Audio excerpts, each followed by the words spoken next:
उत्तर प्रदेश में 2027 के विधानसभा चुनावों को लेकर राजनीतिक बिसात अभी से बिछनी शुरू हो गई है।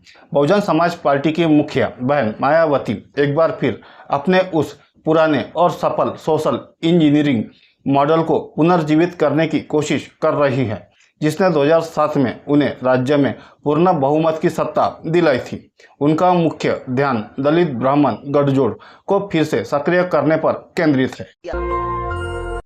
हाल ही में उत्तर प्रदेश कैबिनेट विस्तार के बाद मायावती के बयानों में इस रणनीति की झलक साफ दिखाई दी। भाजपा ने इस विस्तार के जरिए ओबीसी, दलित और ब्राह्मण चेहरों को शामिल कर जातीय समीकरण साधने का प्रयास किया है। इसके जवाब में बसपा प्रमुख एक समांतर नैरेटिव तैयार कर रही है कि सत्ता में प्रतिनिधित्व के बावजूद ब्राह्मण समुदाय खुद को उपेक्षित और असुरक्षित महसूस कर रहा है। लखनऊ में हाल ही में एक भाजपा युवा नेता पर हुए हमले का हवाला देते हुए मायावती ने कहा कि उत्तर प्रदेश में ब्राह्मण समाज न केवल उपेक्षा का शिकार है बल्कि काफ़ी असुरक्षित भी है, जो कि अत्यंत चिंताजनक विषय है। उनका यह बयान राजनीतिक रूप से काफ़ी महत्वपूर्ण माना जा रहा है, क्योंकि यह सीधे तौर पर भाजपा के उस मजबूत वोट बैंक को लक्षित करता है जो 2014 से लगातार भगवा दल के साथ बना हुआ है। यह इस साल समुदाय के प्रति उनकी दूसरी बड़ी भावनात्मक अपील है। इससे पहले 15 जनवरी को अपने जन्मदिन के संबोधन में भी उन्होंने भाजपा सरकार में ब्राह्मणों के बीच कथित असंतोष का मुद्दा उठाया था। उन्होंने विधानसभा के शीतकालीन सत्र के दौरान भाजपा, सपा और कांग्रेस के ब्राह्मण विधायकों की एक अनौपचारिक बैठक का जिक्र करते हुए कहा था कि समुदाय के खिलाफ हो रहे जुल्म जाति को लेकर विधायक भी चिंतित है।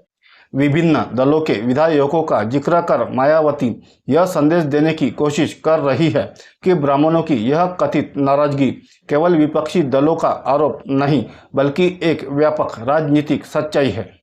वह समुदाय को यह विश्वास दिलाने का प्रयास कर रही है कि बसपा शासन काल में उन्हें उचित सम्मान और सुरक्षा मिली थी, जो उनकी पार्टी की वापसी पर फिर से सुनिश्चित की जाएगी। मायावती का यह प्रयास 2007 की उस सफलता को दोहराने की कवायद है जब बसपा ने सर्वजन के नारे के तहत दलितों, ब्राह्मणों और मुसलमानों के एक बड़े हिस्से को एकजुट किया था। उस चुनाव में बसपा ने 403 सदस्यीय विधानसभा में 206 सीटें जीतकर 30.43% वोट हासिल किए थे। हालांकि उसके बाद पार्टी के प्रदर्शन में लगातार गिरावट देखी गई है। साल 2022 के विधानसभा चुनाव में बसपा का प्रदर्शन अपने सबसे निचली स्तर पर पहुंच गया, जहां पार्टी केवल एक सीट और 12.88% वोट शेयर पर सिमट गई। इस भारी गिरावट ने पार्टी को अपनी रणनीति पर पुनर्विचार करने और उन पुराने समीकरणों की ओर लौटने पर मजबूर कर दिया है जो कभी उनके लिए जीत की गारंटी माने जाते थे। अतीत में बसपा ने ब्राह्मण शंख बजाएगा, हाथी चलता जाएगा और हाथी नहीं गणेश है, ब्रह्मा विष्णु महेश है जैसे नारों के जरिए ब्राह्मण मतदाताओं को अपने पाले में किया था। अब एक बार फिर पार्टी इसी तरह के भावनात्मक जुड़ाव की तलाश में है।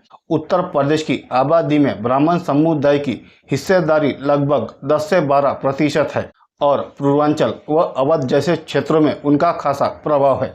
हालांकि 2027 की राह इतनी आसान नहीं है। भाजपा का दावा है कि उसने संगठन और सरकार दोनों में समुदाय को पर्याप्त प्रतिनिधित्व दिया है, जिसमें एक उप मुख्यमंत्री भी शामिल है। वहीं दूसरी ओर समाजवादी पार्टी भी अपने पीडीएफ फार्मूले के जरिए अगली जातियों तक पहुंच बनाने की कोशिश कर रही है, जिससे इस बार मुकाबला और भी त्रिकोणीय होने की संभावना है। क्या मायावती का पुराना सोशल इंजीनियरिंग मॉडल 2027 में फिर से सत्ता का रास्ता खोल पाएगा, या फिर बदलती राजनीति, नए वोटर और मजबूत होती दूसरी पार्टियां बीएसपी के लिए सबसे बड़ी चुनौती बन चुकी हैं? इतिहास गवाह है, उत्तर प्रदेश में जिसने सामाजिक समीकरण समझ लिया उसने सत्ता की चाबी हासिल कर ली, और मायावती वो नेता रही है जिन्होंने कभी बहुजन से सर्वजन की राजनीति को जमीन पर उतार कर दिखाया था। लेकिन इस बार लड़ाई सिर्फ वोटों की नहीं है, ये लड़ाई है राजनीतिक अस्तित्व, दलित नेतृत्व, सामाजिक न्याय और उस विचारधारा की जो खुद को संविधान और बाबा साहेब के मिशन से जोड़कर देखती है। अब देखना होगा कि 2027 में जनता पुराने भरोसे पर वोट करती है या नई राजनीति को मौका देती है। आप क्या सोचते हैं? क्या मायावती का सोशल इंजीनियरिंग फार्मूला फिर से कमाल दिखाएगा या यूपी की राजनीति अब पूरी तरह बदल चुकी है? आप अपनी राय कमेंट में ज़रूर बताएं।